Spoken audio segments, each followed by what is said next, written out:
Okay. All right, give me 1 second here. Let me just look at something before we start. Um,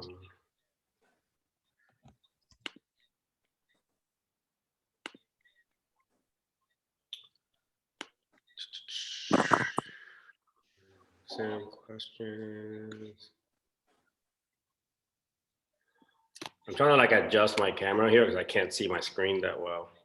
It's not really letting me. Hold on. Okay, just let me see. Okay, that probably works better.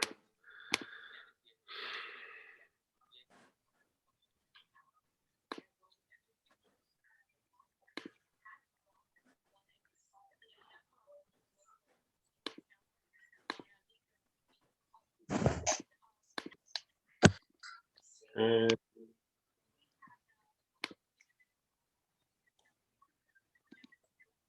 give me 1 second.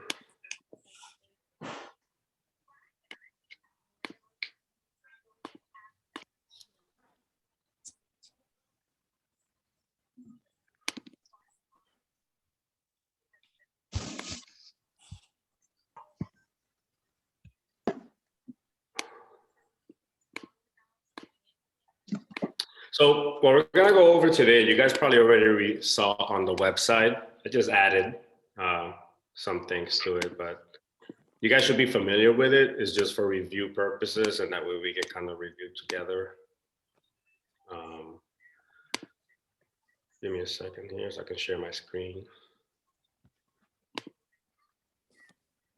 Okay. Share. Okay. You guys see my screen, right? Uh-huh. So you guys already saw this. Have you guys reviewed, like watched the weekly reviews, or are you guys just passing by to something else? Passing by. Have you guys seen it? I do with you. Weekly watch. Okay, that's fine. So we're just mainly going to focus on questions today. I want to make sure that you guys read questions the same way that I like to read my questions, just like last week. We're going to continue, I guess, kind of like building on that habit of reading the questions the right way, okay? Mm-hmm. And this is recorded, right? On your screen, you can tell that it's recorded. Yeah. I just want to make sure. He asked me. All right. Last week, I had an issue with last week's course. All right. So week 2, and let me minimize you guys so I can see better. Here we go. All right. So again, reading exam questions. Okay. Most important things when reading the exam questions is do not scam. So don't scan or skim through your questions. Okay.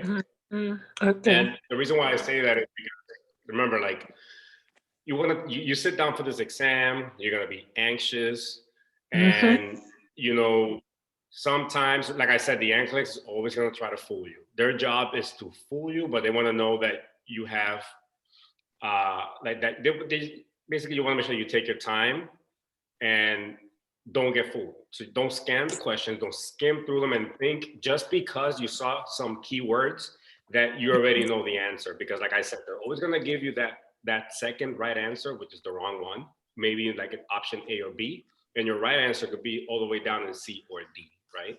So that's why I say don't scan, don't skim. Make sure you take your time reading it twice, read your options twice, okay? Okay. And again, like I say, do not assume you know the answers, right? Don't assume you know the answer because they're gonna trick you. They're just waiting for that one student that thinks they know the answer because they something looks familiar, but in reality, they were asking you something else, or there was a more obvious answer further down on the exam, okay, and your options. Like I said last week, again, read the questions twice carefully. Read your answers twice carefully. No need to rush, and always go with your first option. Okay, so I know, like when you guys were in nursing school, probably for the most part, you would come down to your answer, and then you would say, you know what, I think it's this one instead. And most of the time, you probably got that wrong because you second guessed yourself.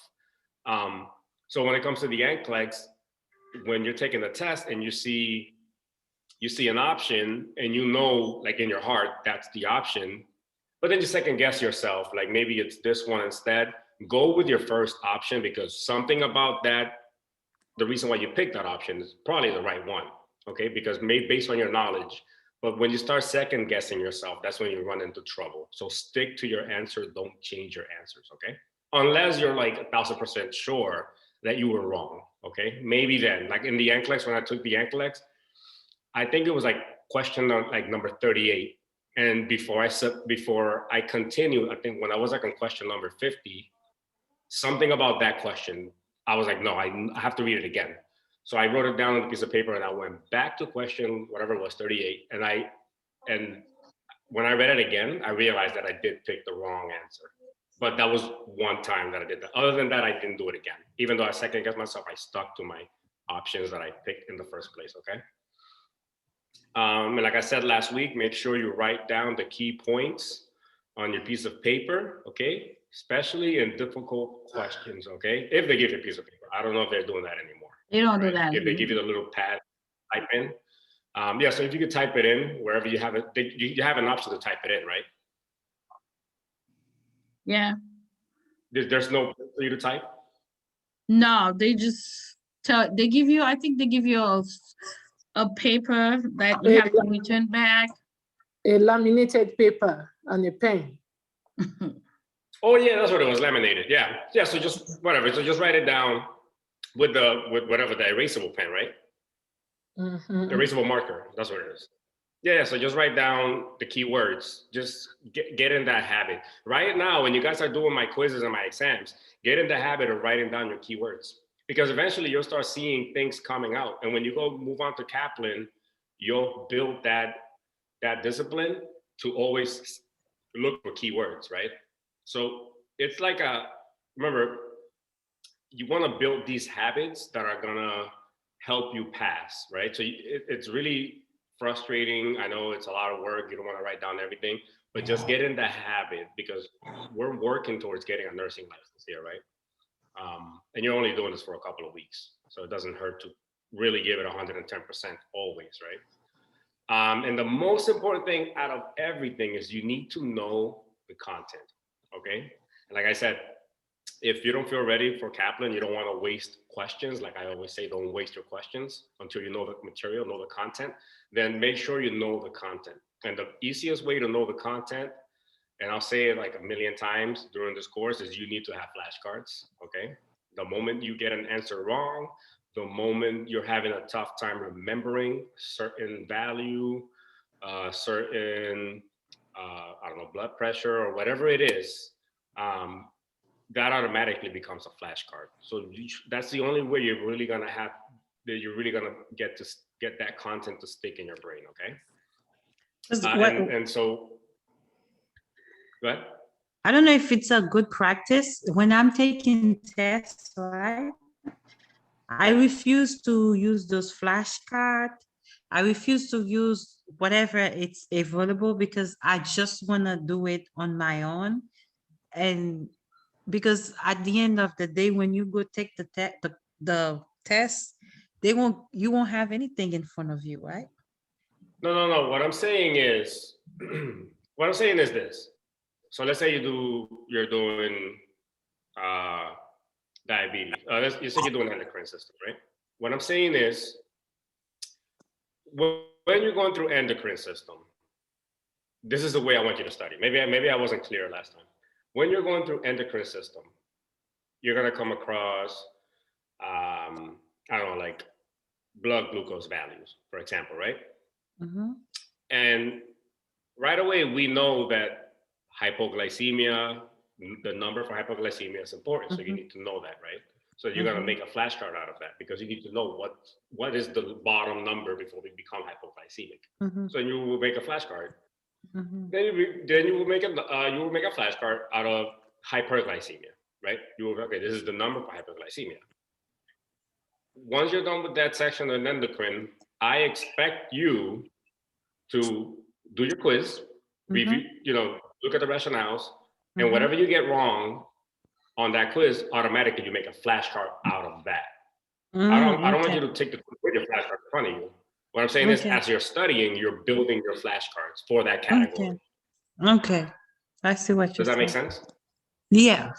So you say, so what you're gonna have is day one, which is cardiovascular. You're gonna have a stack. You should have a stack like this. I'm not exaggerating. Of cardiovascular things that you need to know or that you think are important.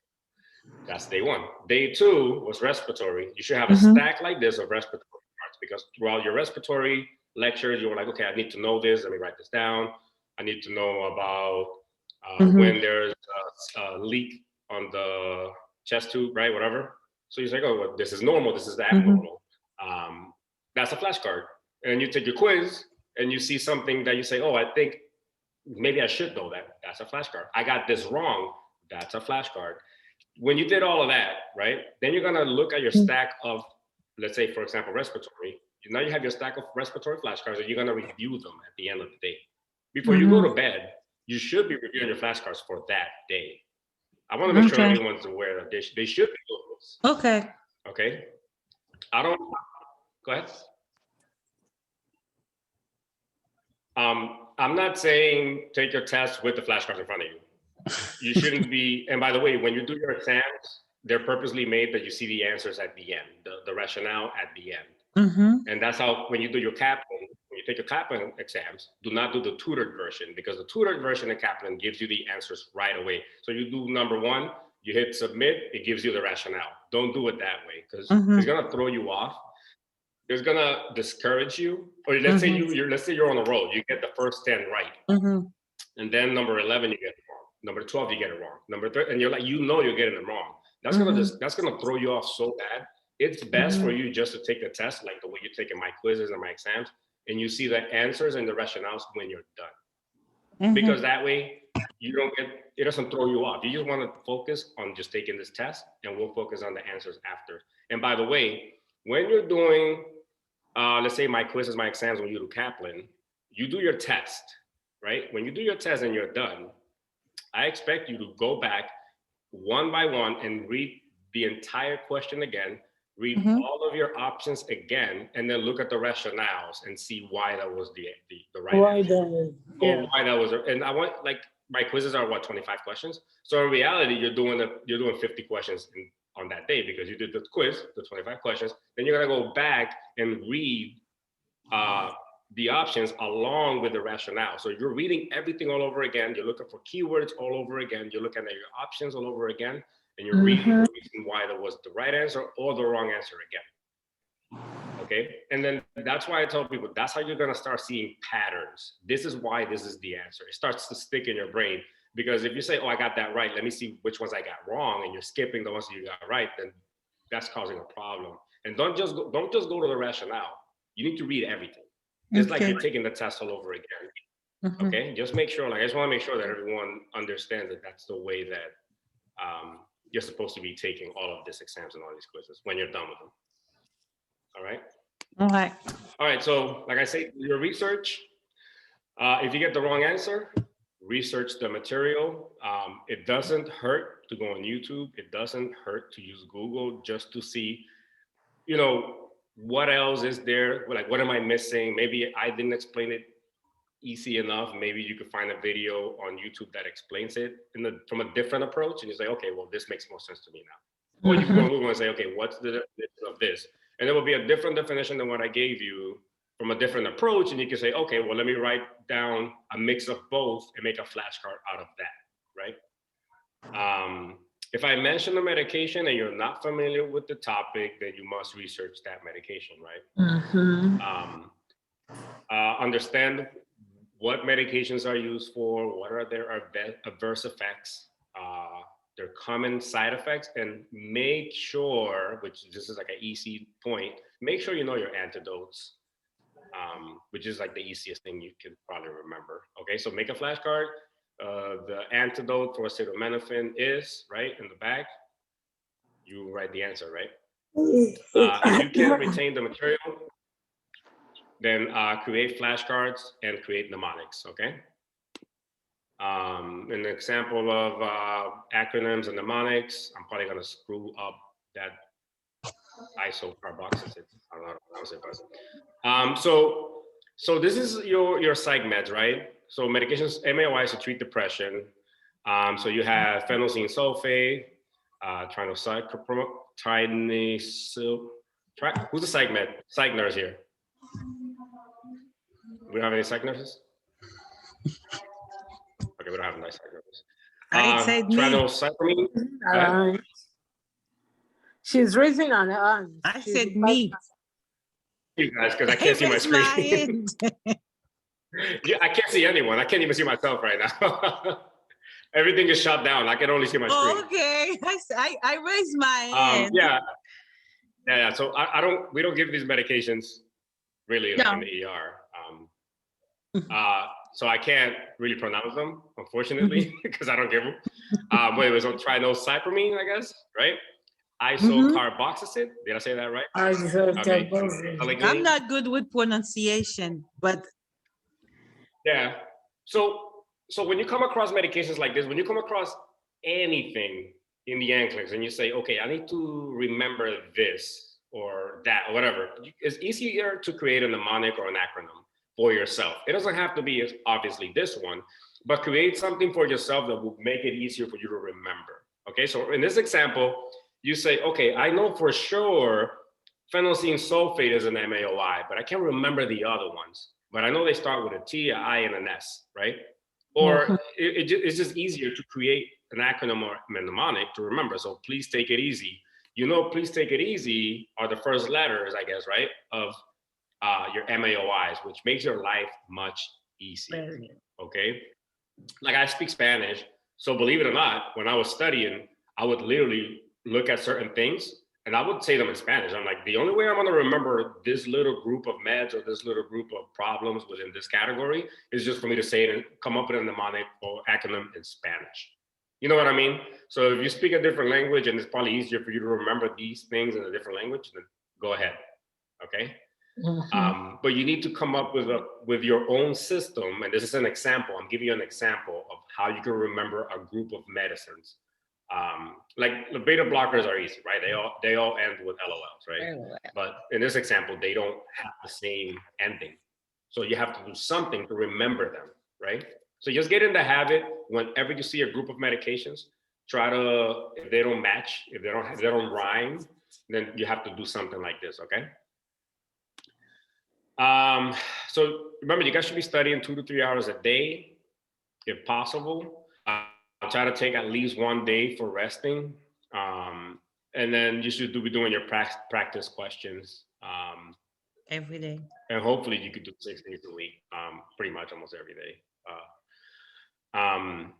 I was doing 100 questions a day, but some of you guys, since I know you guys are, because I wasn't working, I wasn't working at all. I sold my car. I did what I had to do to get my license, right? So I sold my car and I washed, believe it or not, I started washing my clothes at my house. Like I had no money. I was like, man, I have to wash my hands were getting burned from the detergent because I really needed to do what I had to do. And like I did what I had to do, right? And that was the dumbest idea. How long did you do for your, D, I have a question. How long after you graduated, how long did you study? How long, like I know some people say 2 months, 4 months, like 2 weeks. I have my friend who says she studied. Oh, like you mean like before I took the test? Yeah. Like from the time I graduated to when I took the test? Yeah. Oh, so I graduated on December 4th. Mm-hmm. And I didn't take my test. I think I studied for 2 months. I didn't take my exam until like February, I want to say like 18th or the 21st or something like that. Okay. So I studied for a while.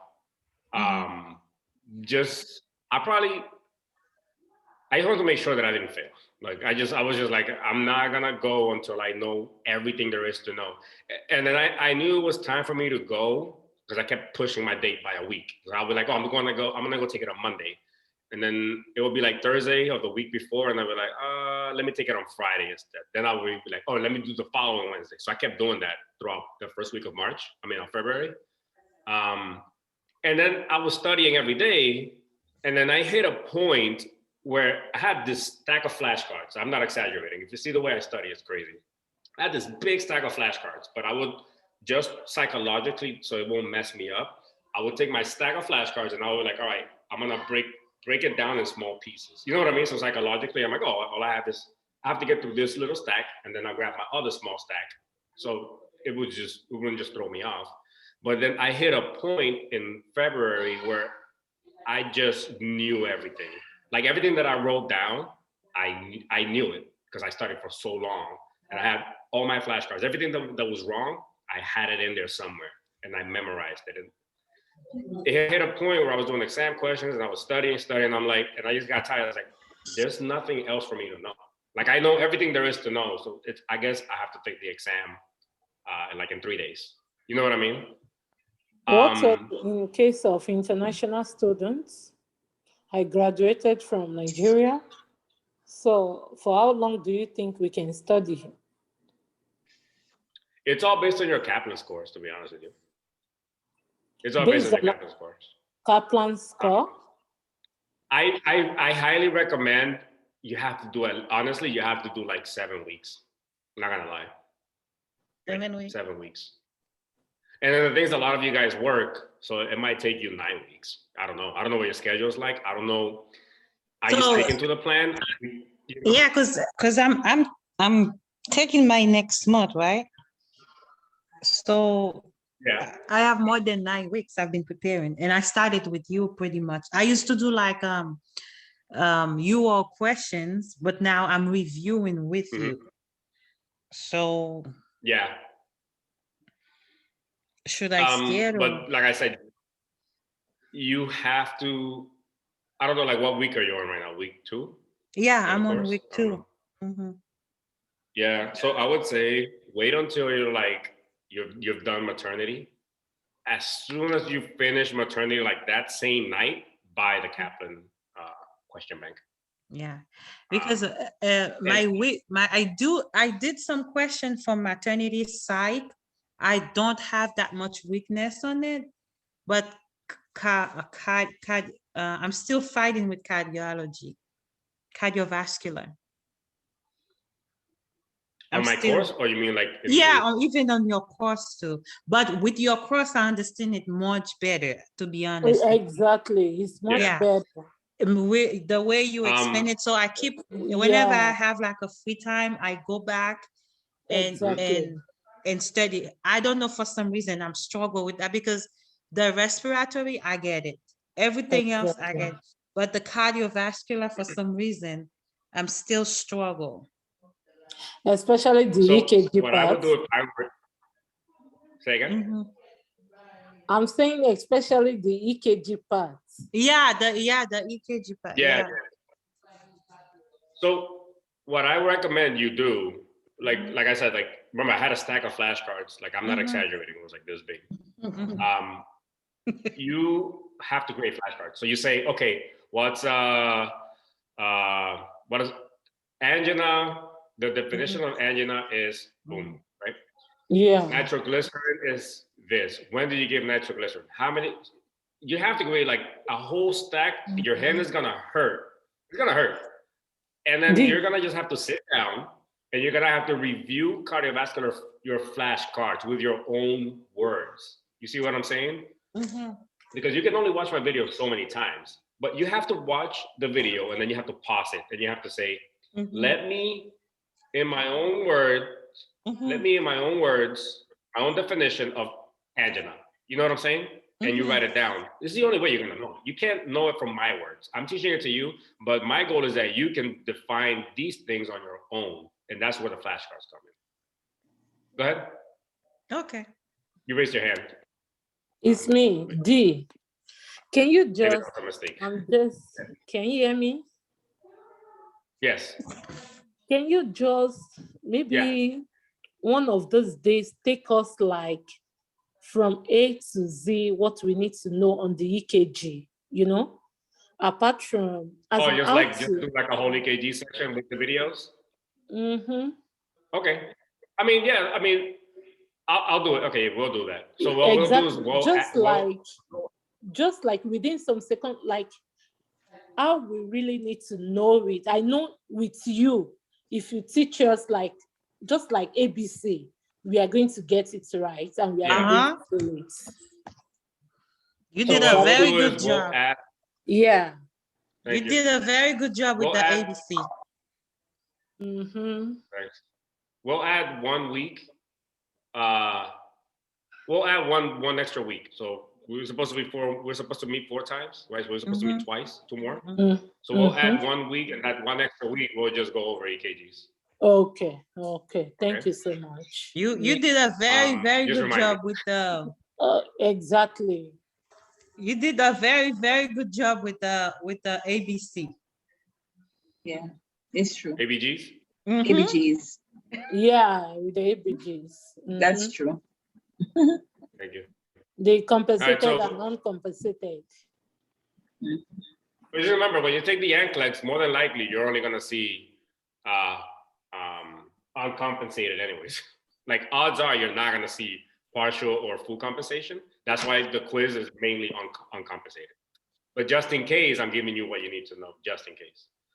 But just anyway, so just make sure that when you're doing when you get to Kaplan, right? When you get to maternity, like I'm saying, like when you hit maternity, get to Kaplan. That's when you should start doing your 100 So, questions a day. I'm doing the Kaplan right now. So it's not working. Don't do it now. Or Well, wait. no. If well, what are if your scores are high, if you're in almost a 60% range, that's fine. But some people may require more content, so that's when I recommend they start doing Kaplan. Now, if you're taking Kaplan and you're like, well, I'm getting everything wrong, then you should Did you stop. see what I sent for you? And- Well, did you see my score? I did send it for you. What do you think? It's Sabiana. Where did you send it? Sabiana. I did send it for you. Oh, sorry. What's your area code? Just curious. 508. What's your? What was it, Sabiana? Oh yeah, yes. Let me see. Give me a second. What was But how the many score? questions? I thought you did like 10 questions. Though. I just started. I Right. did like 60 questions the first day. Oh, you sent me. I thought you told me it was 10 questions that you did. No. I did. Oh, 6. you did. Yeah, you're right. Yeah, you're right. Okay, yeah. What was the score, Sabiana? I mean, that's much better than I did on my first test. I got a 25%. So I think you should continue. But if you hit a point where you're like, whoa, I'm not really familiar with this peds part. I'm not really familiar. You know what I mean? Like if you're like, okay, I don't know what's going on with peds. I don't know what's going on with maternity. I will stop and I would wait. Get to the set part of my course where you start hitting those sections. You know what Okay. I mean? So if you're running into roadblocks where you're like, okay, I got this score, but now I'm kind of trending downward, or I'm stuck at that number, maybe you should stop and maybe you should start reviewing content and not waste more questions. You know what I mean? Okay. Yeah. So just make sure that you're tracking your progress. You're like, okay, I did this much on this score on this exam. My second exam, I'm doing worse. My third exam, I'm doing worse. My fourth exam, I'm back to normal. At that point, you're not trending upwards. You're probably stuck in one section. So maybe you should go back to content. Because remember, the moment that when you do those Kaplan questions, you need to go back, like I said, and you need to read all those questions one by one, all over again, and read all those options one by one, and look at the rationales and see why that was the answer. I hope you're doing that because that's the only way it's gonna stick, and that's the only way you're gonna see the patterns. Okay, and you're taking the exam twice, so you're getting double. You're getting a bonus out of like now you really know what's going on. You know, and like I said, that's why I say study, read the rationale, study and research your weaknesses, and that's when YouTube comes in. That's when people out there that might teach you the same thing. You might be like I said, Addison's disease. Maybe I missed one thing and you're like, oh, well, let me just look at one video on Addison's. Now, I'm not saying sit on YouTube and watch everything, but if you're curious about a certain specific topic, maybe you should go on YouTube or you should go on Google and just see what the definition is somewhere else, just in case, okay? All right, so I'm gonna just read some questions with you guys. And you probably saw this on the website, whoever saw it already, but we'll do it. By the way, I added more things at the end of this lecture. So The nurse is caring for a patient that is recovering from a pleural biopsy. The nurse determines that the patient is experiencing a complication from the procedure if the patient exhibits which manifestations? Warm, dry skin, they become diaphoretic, they have a capillary refill of 1 second, or mild pain at the biopsy side. Well, So B. pleural biopsy. All right, so let's look. So pleural biopsy. So let's look for keywords. Remember, you always want to look for keywords. You always want to know before you check, before you select your option. You want to go back and read it again, just to be safe. Make sure you didn't miss something, right? So pleural biopsy. We obviously know we're talking. More than likely, we're talking about the lungs. And the NCLEX could have said a lung biopsy. They could have used different words, but instead they use pleural biopsy to kind of throw you off, right? And so we see it's asking us that the patient is telling us the patient's experiencing complications. How do we know they're experiencing complications, right? Mild pain at the biopsy site. I don't think it's a complication, right? It's so not. No, it's normal, right? Yeah. Yeah, because think about it. I'm sticking a needle into your lung region, and we're pulling out tissue and maybe muscle. I don't know. You should have some pain. You know what I mean? It's mild pain. It's not excruciating pain, right?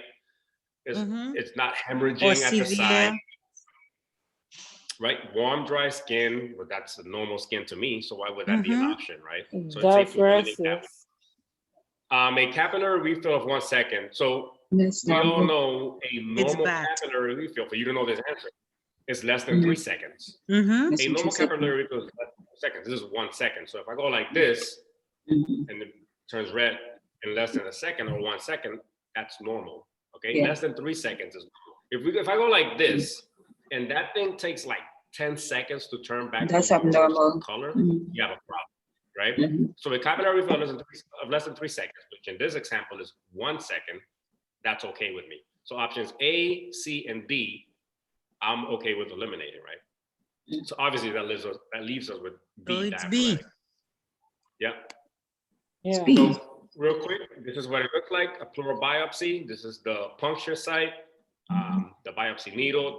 They go in there, they get the sample, and they look for infections or cancer, okay? And like I said, they could have said biopsy of the lungs, biopsy of that region. Instead, they go plural, okay? So just remember, they're always gonna change words. They're gonna try to trick you by giving a very simple word a different meaning. They'll be like, they'll give, you'll see what I'm talking about. Some of you that are taking the NCLEX, they change the words on you just to see if you see what they're trying to tell you. So the answer, it is B, diaphoretic. Clinical judgment and patient safety is our priority. The rationale, so observe patient for dyspnea, right? Because we're dealing with the lungs. So in other words, difficulty breathing. You also want to monitor for pallor, diaphoresis, so sweating profusely. And you also want to look for excessive pain. We said mild pain, which is, they just pulled some tissue, so you should have some mild pain, but not excessive pain, okay? Signs of a possible pneumothorax are also possible because they could puncture the lung when they went in there with that needle, right? You also want to look for a hemothorax or intercostal nerve injury. Warm, dry skin and capillary refill of less than 3 seconds is normal. Okay, so we said it was 1 second capillary refill.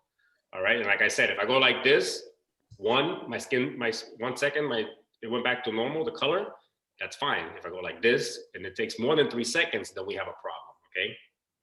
I got a question. Yeah. The sweating profuse diaphoresis is caused by the excessive pain? What is causing it? Say again? The diaphoresis or the sweating profusely is caused by the excessive pain? Most likely that's going to be the problem. Most likely, yeah. Yes. Yeah. Okay, because your patient could have a punctured lung, and now something is wrong, basically. Like the body's reacting in a way that it's not supposed to react. Okay. So most likely, if your patient is sweating profusely after they get a biopsy done, you have to check on that patient. You say, why is my patient, soaked in sweat? Something is not right. So then you have to do a quick head-to-toe assessment check their oxygen. Maybe they have a punctured lung. Maybe something happened that's causing their body to have this reaction, right? Okay. Warm, dry skin and capillary refill, like I said, next to 3 seconds is normal. Mild pain is normal because we just got a biopsy, right? A biopsy. And report abnormal signs and symptoms to your PCP, your doctor. Okay? Another question. The nurse is caring for a patient recovering from a bowel resection. The nurse notices that the patient is restless, okay? The nurse takes the patient's vital signs and notes the blood pressure has dropped and the heart rate has increased significantly higher from the previous readings. Now the nurse is suspecting that the patient is going into shock and should take which immediate action? Okay, so do we decrease the rate of the intravenous fluid infusion? Recheck the vital signs to verify the findings? Raise the patient's legs above the level of the heart? Yes. So do we check the oxygen saturation level of the patient? Check the oxygen saturation level.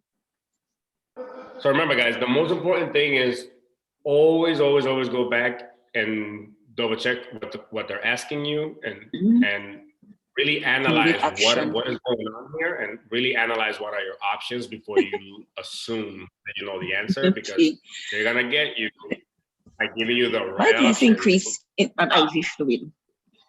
And they give you the other one at the bottom, okay? So the patient had a bowel resection, now they're restless, okay? They become hypotensive, which automatically causes you to become tachycardic, right? Your blood pressure drops, now you have tachycardia, right?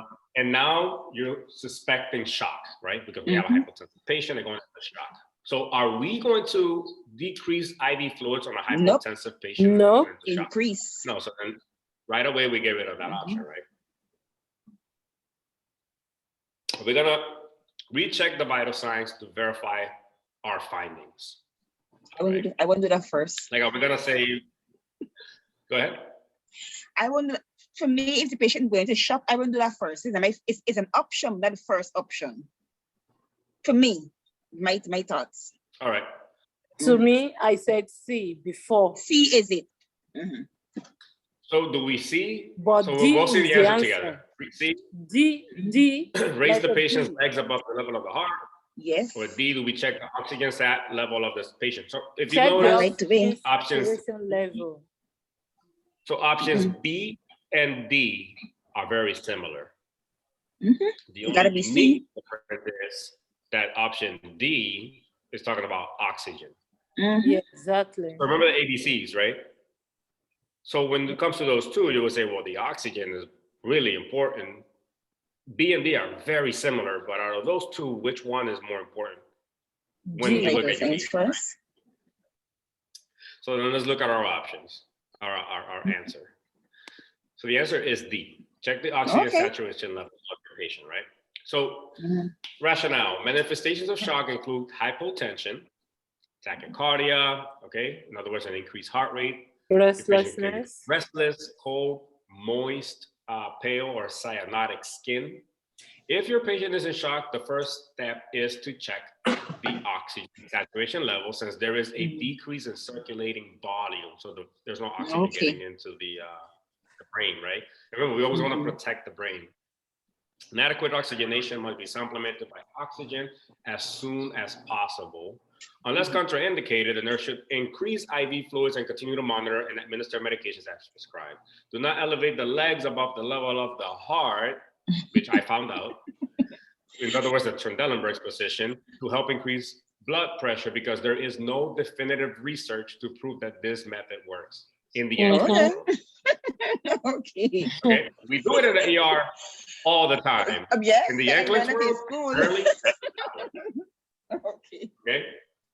Okay. But if you go to an emergency room, you will see someone in that position. If you see the EMTs bringing them in, they will come in that position. But in the NCLEX, nope, they just don't believe in that. So just be aware of that. That's the reason I specifically put that there, so we all know that. Okay.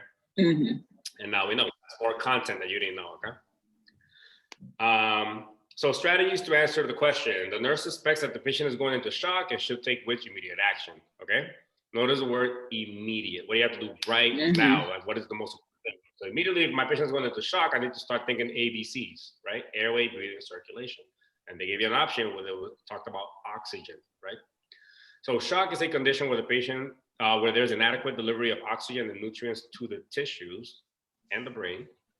Most common types of shock will be hypovolemic shock, mainly caused by hemorrhage from like a puncture wound. Fluid volume must be restored immediately to provide oxygen to perfusion deprived tissues, okay? And now, we didn't really cover shock, but just make sure you know these or have an idea of these right here.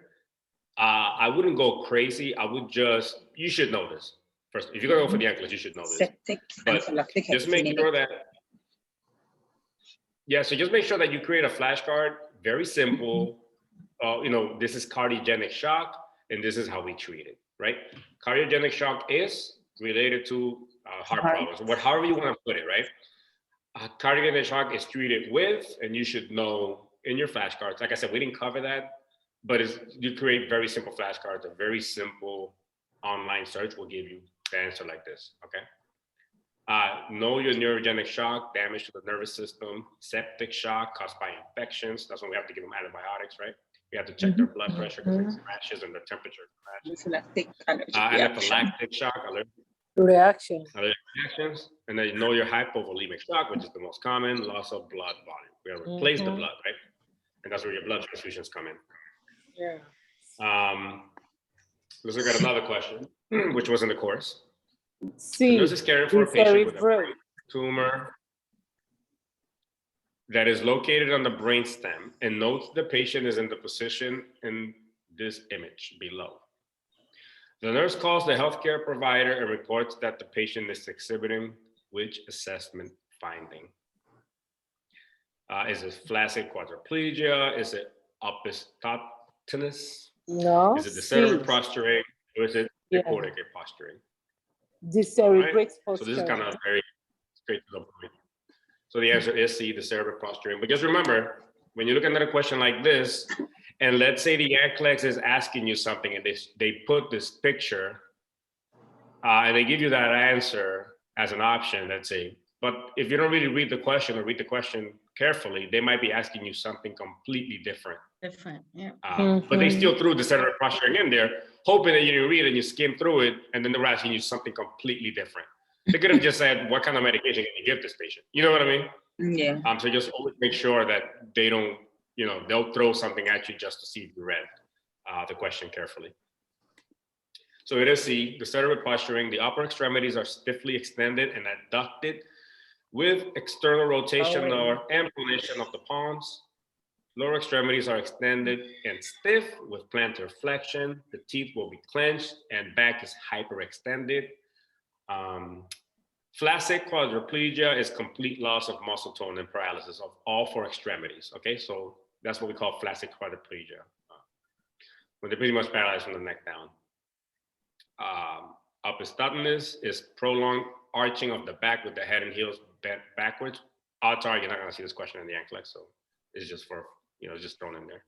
And the cortical posturing, upper extremities are flexed with adduction toward the core of the body. So the cortical towards the core, right? This is the difference between the two, the cerebral posturing, the cortical posturing, okay? So understand the difference. Understand when the patient is getting sicker. Let's look at another question. The nurse is caring for a patient with newly diagnosed type 1 diabetes. The patient is given an intermediate acting insulin at 7. The nurse should monitor the patient closely for which signs and symptoms in the late afternoon. Thirst, red, dry skin, and fruity breath. Increased appetite and abdominal pain. Hunger, shakiness, and cool, clammy skin. Increased urination and rapid, deep breathing. C. All right. 7. Yep, correct. So hunger, shakiness, and cool, clammy skin is correct. So the rest are not. Right, so let's look back.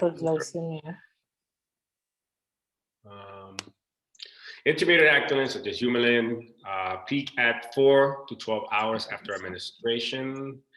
This is the time when the patient is at greatest risk for hypoglycemia if not eating enough foods. And more than likely, you will come across a question like this in the NCLEX. I don't know if you guys came across this question, similar, but most likely they'll ask you something similar to this. The nurse should teach the patient about signs and symptoms of hypoglycemia, such as hunger, shakiness, and cool, clammy skin. They can also become confused. They can have an increased heart rate, anxiety, headaches, blurred vision, difficulty concentrating. The other options are signs and symptoms of hyperglycemia, okay? All right, increased urination, rapid deep breathing.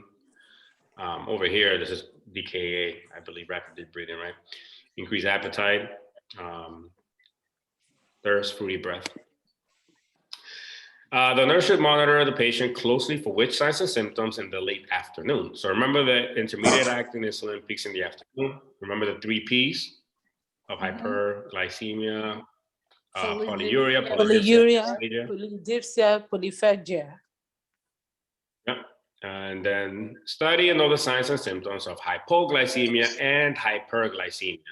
And when it's high, the person is going to be dry, right? So you'll just know the difference, like simple things like that. Types of insulin. So just know, I don't think you guys have this. I might as well, I didn't do it last time, but I really should. I mean, this is being recorded, so you could basically pause this when you watch it again, okay? But just know this right here. You have to know this chart for the exam. Know when the intent, you have to know when it peaks, and that way you have a good idea as to when to monitor your patients, when to administer food, okay? Now, let's look at Addison's disease. Caused by damage to the adrenal glands. So Addison, not enough hormone, pretty much, right? Not enough cortisol, not enough aldosterone. So the adrenal glands, they could be damaged. Where are the adrenal glands located? They're located right above the kidneys, right? So it's a disease where our body just stops producing hormone. So this means that at some point, this person with the Addison's disease is gonna need hormones, right? Because their body's not creating them anymore. It's not producing them anymore. So look at cortisol. Cortisol is the stress hormone. It helps repair tissue. It increases glucose in the blood by extracting it from the liver, right? It helps with the breakdown.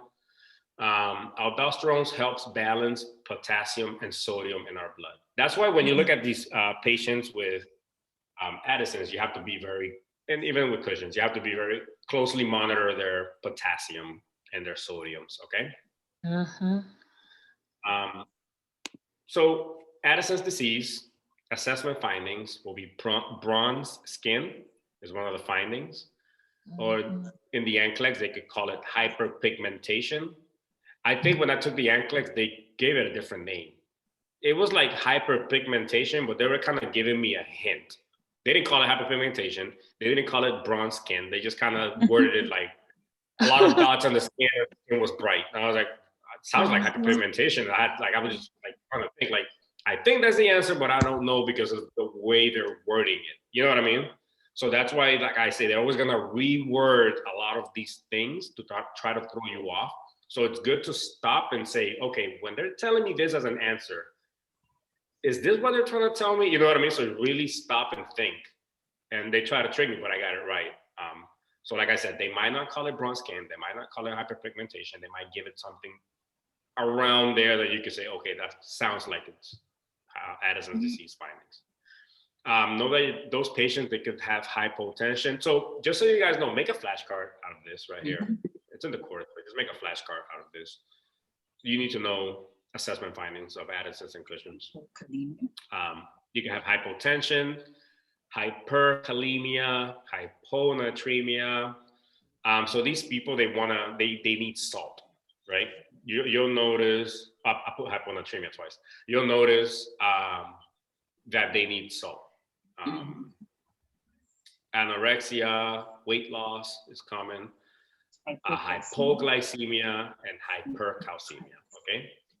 So in this case, like what I recommend is you say, okay, someone with Addison's, it will be like a yellow person.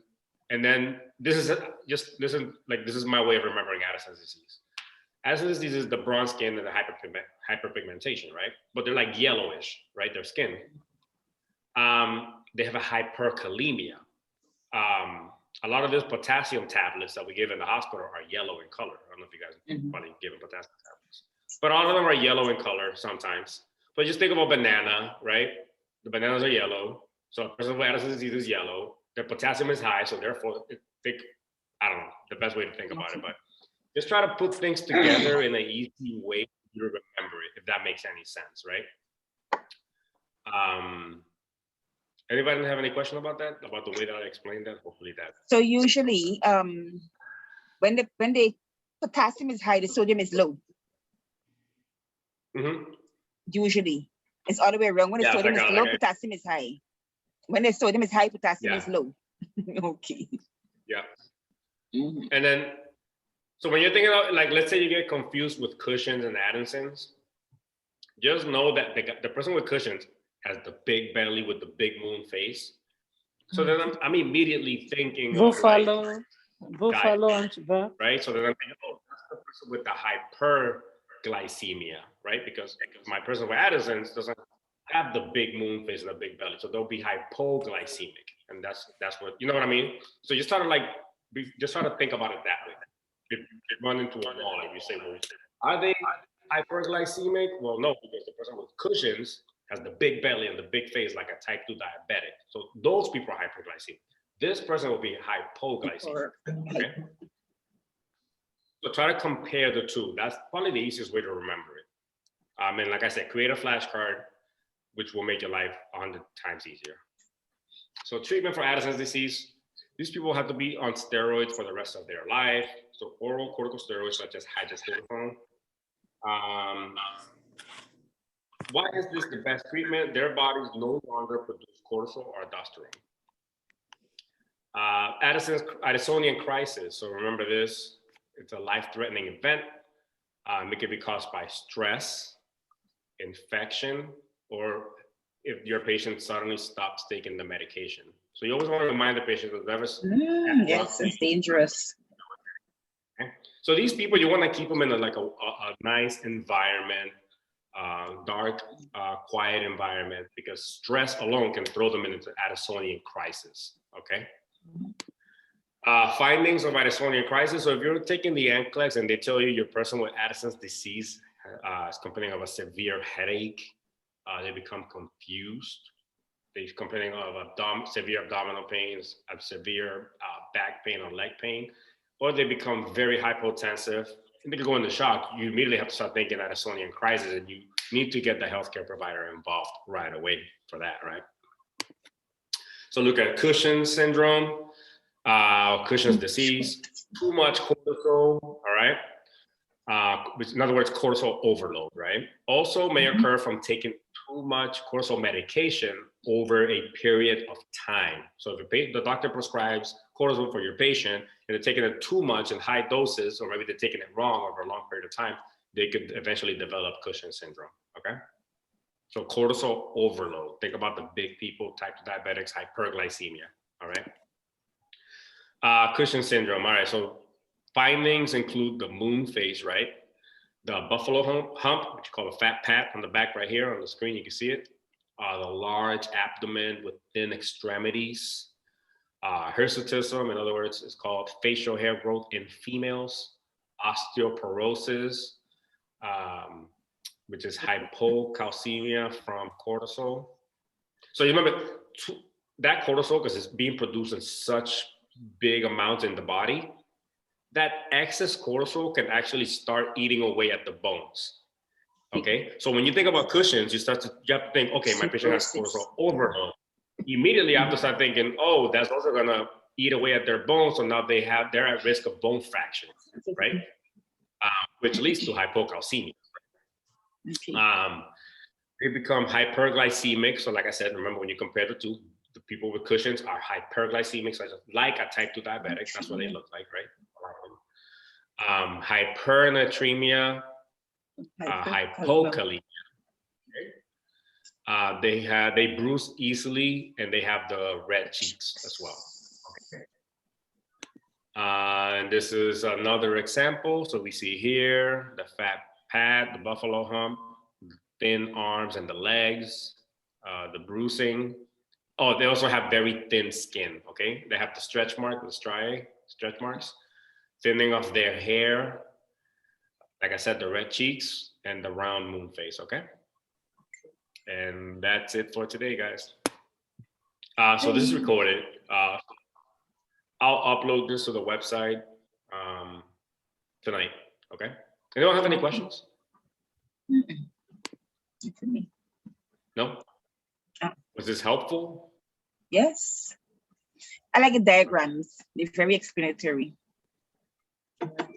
Yeah, so I try to do, when we do the live reviews, I like to show more pictures. Okay. I don't know. You didn't Addison's disease, the diagram. For Addison's disease, you didn't show us the diagram. You mean like a picture of the person? Mm-hmm. No, Yes. I just showed this. No, I just showed this. I had another picture, but for legal purposes, I didn't use it. Okay. Okay. That's the only reason. D, I have a question.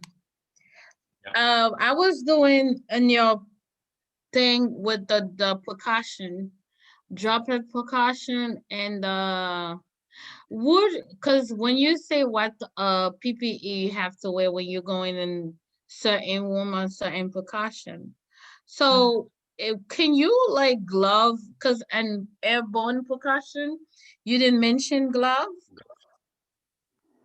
I think you'll get that wrong if you put gloves on. Huh? Remember, when the NCLEX is saying, how can you prevent that let's say, for example, in this example, COVID. How can you prevent COVID from getting in your body? You're saying, I'm gonna put gloves on. Yeah. You know what I mean? But technically, it's gonna go in, you're gonna inhale it, you're gonna get it through your eyes, or you know what I mean? So if you tell the NCLEX, I'm putting gloves on, they're saying, that has nothing to do with that virus getting in your nose. Okay. You see what I'm saying? So you gotta think, you have to think, how are they gonna view this answer? You know what I'm saying?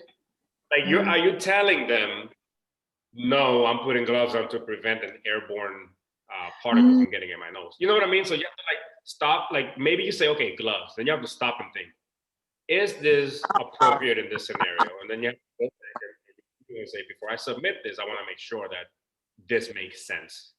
Okay. You know what I'm saying?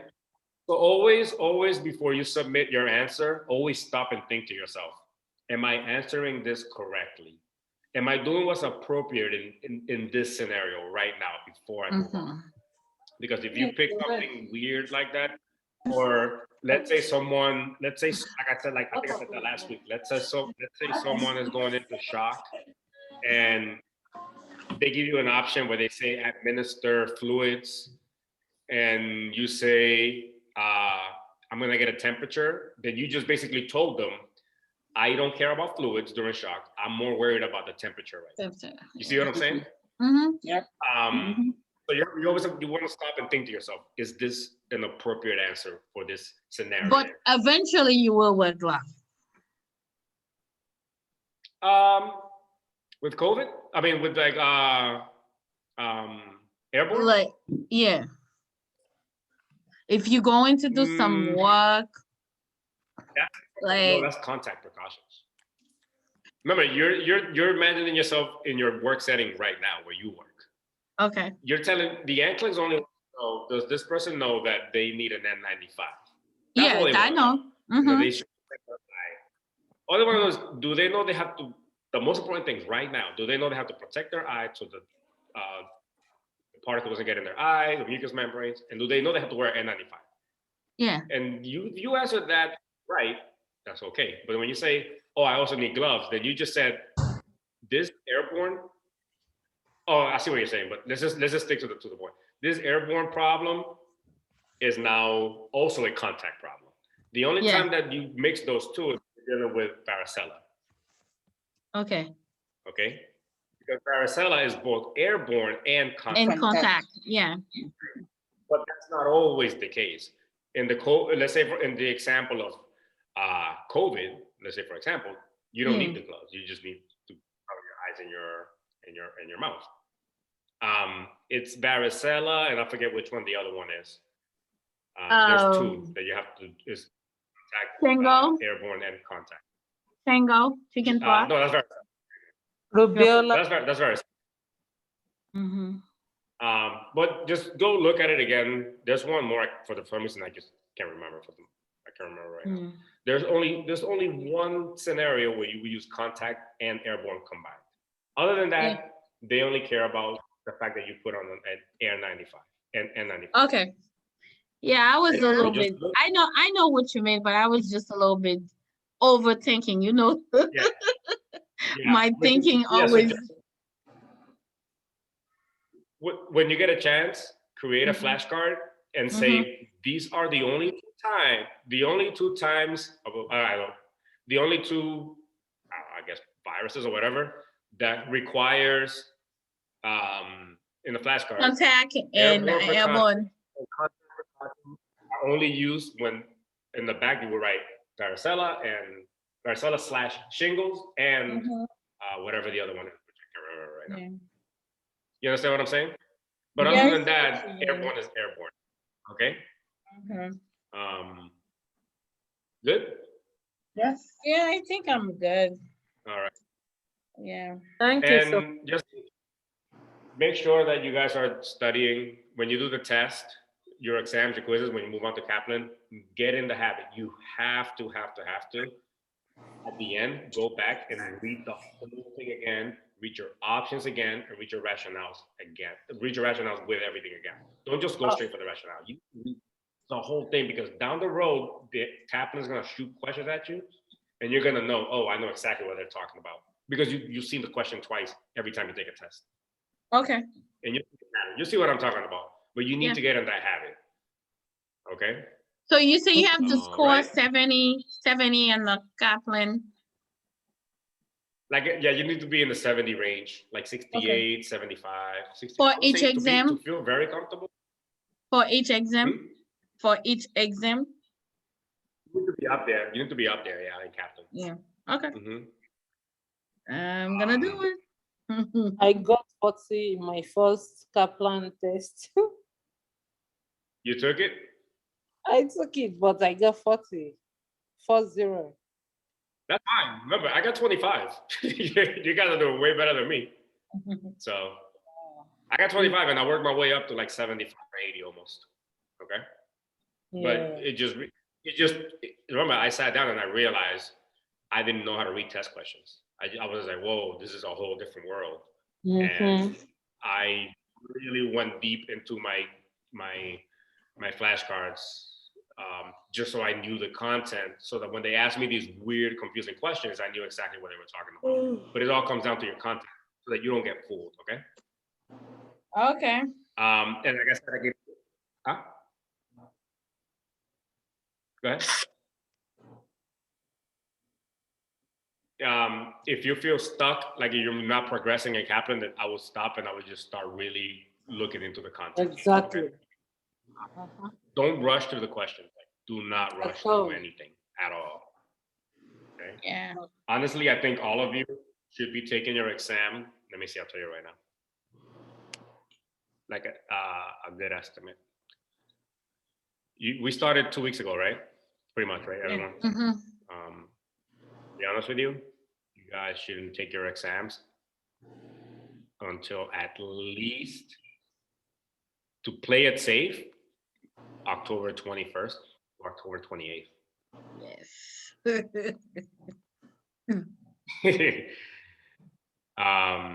Just to play it safe.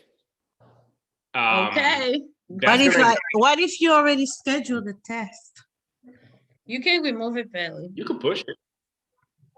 You could push. Like, I remember what I was saying when I was taking it. I would be scheduled for like Monday, and then Thursday would come. I'm like, and I would push it to the next Thursday, and I would push it again, and I would push it. You could push it. You could move it back and forth. Don't take the test your test. That's the easiest way to fail the test. You know what I'm saying? Mm-hmm. If you're taking a test just because you scheduled it or you're running out of time for whatever reason, you're gonna fail the test because you're not taking the test because you're ready. You're taking the test because you're scheduled. You know what I'm saying? Mm-hmm. But like I said, again, But I don't know. You guys might be scoring 70 in the next 2 D. weeks. Maybe I'm wrong. That's just me. I'm just very paranoid about knowing everything. So D. I'm just trying to teach you like what I do. Yeah. But at least you are going to let us know as an individual when we are ready to take the test, right? Yeah. Okay, that's good. All right, guys. I'm gonna go eat since I haven't eaten all day. All right. Oh, hey, are you guys following me on Instagram? Yes. No, No. Oh, you are. I did. I don't have it. Oh, well, if you guys have Instagram, because we post a lot of content on Instagram. We don't post it on Facebook. Whatever Yeah, we I post got you on Instagram, Facebook, but I don't get you on Instagram. just so you know, you say again. I have you on Facebook, but I don't You have have you. So it's super easy So- in class Yes. and Instagram. Yes. Correct, like same thing. So the reason why I'm saying that is because a lot of my material from Instagram does not transfer to Facebook. So you're missing out on a lot of free. Like I go over pharmacology every Medication. Tuesday. Every Tuesday I post pharmacology. Alondronate. Yeah, yes. every Tuesday. That doesn't go to Facebook because what happens is there's music that plays in the background, and because for legal purposes, Facebook won't pull that post. You see what I'm saying? So there's a lot of content that I post that you're missing out on that you could just turn on one day on Tuesday. You look, I'm like, okay, I remember this medication. Let me look into this medication, and I give you the. So you do it every Tuesday, Tuesday or it's every day? Tuesday. Yeah, and then I haven't done that recently. Every Tuesday I do the medications, but we do fun You fact did the Wednesdays, and we do alendronate yesterday, right? Yeah, alendronate, which is the osteonecrosis of the jaw. So you guys are missing out on a lot of content. Yeah. Yes, and then on Fridays, normally we do pediatric Fridays. Okay. So there's a lot of stuff that you're not seeing because Facebook just legally won't let me post it. It won't transfer. Okay. Okay. Then. Any special And- time? One more thing, Huh? D. Yeah. D, I'm Yes. very weak on who to see first. I'm very, very weak. I'm always confused on the two answers. Like, who am I as a nurse? Who am I to see first? And that was the only thing they gave me on NCLEX. That was the only thing. Who are you to see first? 120 questions. They didn't give me pharmacology. They didn't give me, like, who are you going to see Yeah, the first? reason why they do that is it's an algorithm and it's trying to see if you know how to answer that question. So say, okay, she didn't get it right, go somewhere else, come back and give her another one. She didn't get it right, give her something else, come back and give her another one until they feel comfortable that you've answered X amount of questions and then they can move on to another topic. You see what I'm saying? Yeah. Wow. So I how think, about honestly, if they give you all the topic? Say again? How about if they give you Did they all give the you another topic? Yeah, everything. I had everything. Oh, that means that you're doing pretty well. That means that you're doing pretty well. But if you're seeing the same things over and over and over and over, it's because the computer is trying to figure out if you know enough about that topic.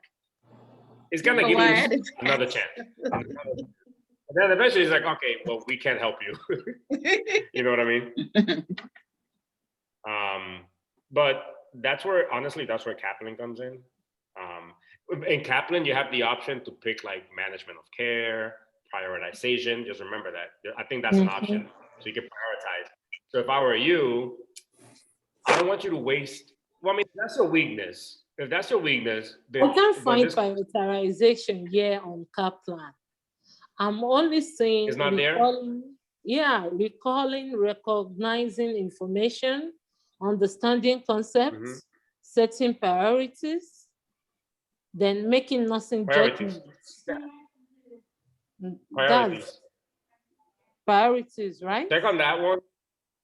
Yeah, click on that and make a test out of that. Like make it like a sample. I don't know how many questions is on that. How many questions is it under that? 400. Oh, 400 questions. Make a quick test, like 10, 15 questions, test it out. Be like, okay, this is the topics that I'm looking for. Like, this is the who do you see first Okay. kind of question. Just to make sure that you're like in the right category, just do a quick 10, 15 questions. Don't do one question. Like, just let them give you some and see if that's the category. And then I would just be like, okay, now I'm going to focus on this 400 questions. You know what I'm saying? So I'll do 50 today, 50 tomorrow, 50, and just focus on that. And then after that, then you can go back to the rest of the other lectures. But I recommend after that you do everything. Don't just do one category. Unless you're very weak on that category, you know? Okay. All right. Thank you. All right. Thank you for showing up. I'll upload this to the website. Make sure you follow me on Instagram and tell your friends so I can grow my account. And I posted about scammers on YouTube. If you guys didn't see that. You posted about fraud today, like fraud. NCLEX people. I was looking at ads. Yeah, I was looking at ads and I just couldn't believe how many people are lying just to get people to pay them for a course. Yeah. True. All right. A lot. Do you know that I even encountered one before I met you? There is one on, yeah, I met one on Instagram before I actually met you. It was, we were talking and it was like, oh, they are the board of nursing. I should pay like, is it $3,000 or $5,000 that they are going to get me? If someone tells you, if they tell you they have the answers from the NCSBN, they review questions from the NCSBN, Don't they believe. call themselves a doctor. I'm not gonna say names for legal purposes. They call themselves a doctor, and they I've help you seen a review 'cause you're a person. doctor. You just run away because I looked into all these. I found their name and I looked for their doctor's license in every state in the United States. It doesn't exist. Yes, you have a doctor's license. Yes, you're a doctor from degree, but you're not practicing. And that's where I had an issue.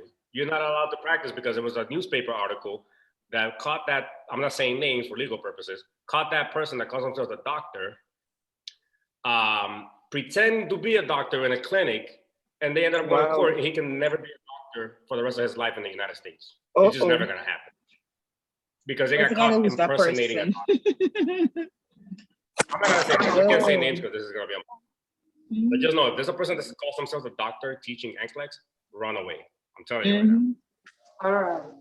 All right. And thank you. So, next week. Oh boy. Thanks. Bye. All right, bye. Oh boy.